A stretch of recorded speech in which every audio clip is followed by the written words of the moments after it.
બધાને ગમે છે પંચતંત્રની વાર્તાઓ સાંભળવી? ગમે છે આવી પ્રાણીઓની વાર્તાઓ સાંભળવી ગમે છે?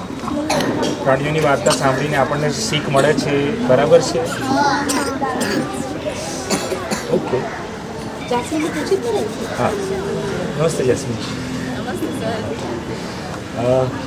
આપ ગયા વર્ષથી સંગીત સાથે જોડાયેલા છો ઓફલાઈનમાં, એ પહેલાં ડિજિટલમાં પણ અમારી સાથે હતા.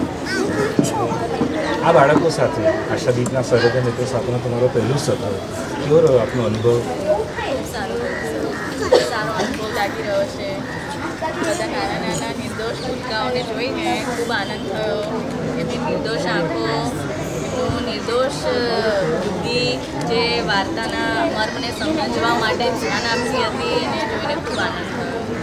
એમને જોઈને એમનો ઉત્સાહ જોઈને ખૂબ આનંદ થયો.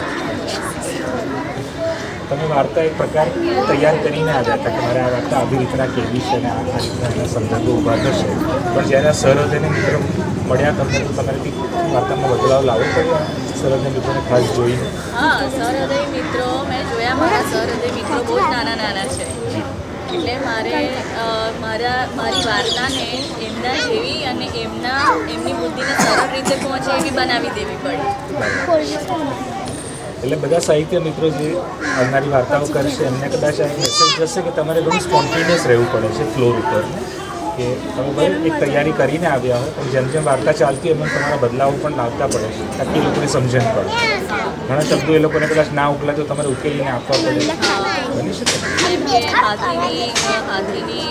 હાથીનું પાત્ર ભજવવા માટે, સસલાનું પાત્ર ભજવવા માટે, પછી પ્રતિબિંબ શું છે, પીડા શું છે, એ બધા શબ્દો એ પહેલી વાર બાળકોને એનું ઇન્ટ્રોડક્શન કરાવ્યું.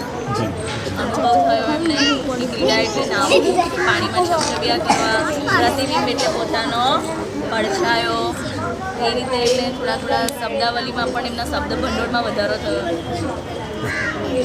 અને આ જે સહૃદય મિત્ર આપણા છે તો આ જે પ્રાચીન આપણું સાહિત્ય છે પંચતંત્ર, તો એ ઘણા વર્ષો પહેલાં લખાયેલું છે, અલગ સંદર્ભે લખાયું હતું રાજાના બાળકુંવરો માટે, પણ આજના પણ આ જનરેશન માટે આ લાગુ પડે છે અને જે બોધ છે એ વાર્તા.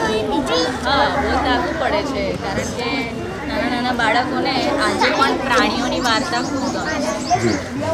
પ્રાણીઓની વાર્તા ગમે છે બાળકોને. પ્રાણીઓના પાત્રો આવે છે, હાથી આવે છે, સસલું આવે છે, તો ગમે છે ને બધાને.